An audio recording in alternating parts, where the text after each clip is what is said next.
Friends, ఇప్పుడు వాతావరణం climate చూస్తే చాలా కోల్డ్గా ఉంది. చలికాలం అయిపోయింది.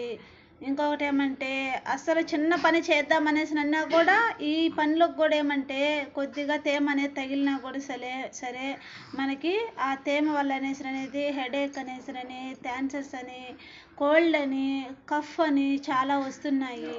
నేనేమంటే 2 డేస్గా ఈ కోల్డ్కి కఫ్కి భయపడి అస్సలు బయట అనే మాట పోవడం లేదు. అందువల్ల అనేసి టూ డేస్ తర్వాత ఏం చేద్దామా టాబ్లెట్ తెచ్చుకొని మింగాను. ఏమాత్రం అసలు ఇంప్రూవ్ అనే మాట లేదు. అందుకని మా అమ్మమ్మ వాళ్ళు చెప్పారు కాబట్టి వాళ్ళ టిప్స్ అనేది నేను పాటించాను. నాకైతే చాలా చాలా బాగా తగ్గింది. అసలు బాగా యూజ్ అయింది నాకు. నైట్ అయితే అది చాలా ఎక్కువ అనిపించేసింది. హెడేక్ అయితే చాలా ఎక్కువగా ఉంది. విపరీతమైన హెడేక్ వచ్చేసింది. ఇక్కడ ఏమంటే టాన్సెస్ అనేది అసలు ఏమన్నా తిందామనేసి అన్నా కూడా మింగుడు పడేది కాదు. చాలా నొప్పి అనిపించింది, పెయిన్ అనిపించింది గొంతు దగ్గర. అందువల్ల నేను ఎలా ఏమి అనేసి అడిగితే మా అమ్మమ్మ ఒక చిట్కా అనేది చెప్పింది. ఇక్కడ ఏమంటే పసుపు ఉంది కదా, ఈ పసుపు పొడి సున్నం అనేది 2 రంగలించి మునగాకు ఈ పసురు ఉంటుంది కదా, మునగాకు తెచ్చుకొని బాగా ఆకులన్నీ బాగా దూసుకునేసి బాగా ఆకులను ఏం చేశారంటే బాగా నూరేస్తారు.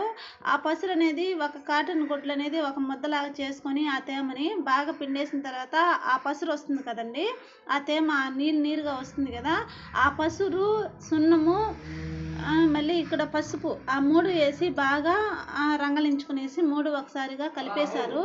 కలిపి పెట్టుకునేసిన తర్వాత వాటర్ అనేది కొద్దిగా నీళ్ళుగా వాటర్ పోసుకున్నారు.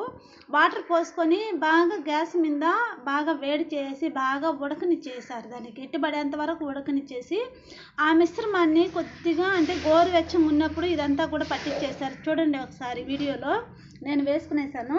నైట్ అయితే వేసుకున్నాను, బాగా పట్టించేశారు.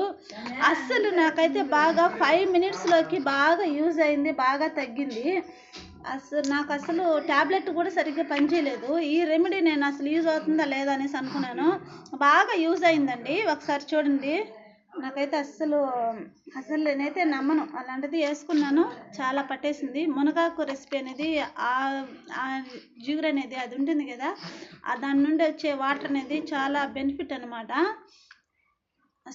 థాన్సెస్ దగ్గర కూడా వేసుకున్నానండి. అంటే హాట్ వాటర్ కూడా తాగడం వల్ల కూడా బాగానే ఉంటుంది. అందువల్ల ఈ మంచు కాలంలో ఏమిటంటే ఈ చన్నీళ్ళ కన్నా హాట్ వాటర్ ముందుగానే మనము బాగా కాంచుకొనేసి పెట్టుకునేసామంటే ఆ నీళ్ళనే చల్లారిన తర్వాత మన పిల్లలకి మనం తాగినా కూడా మంచిదండి. ఈ వాతావరణానికి తగ్గట్టుగా ఒక 2 months వరకు ఆ విధంగా చేసామంటే మనకి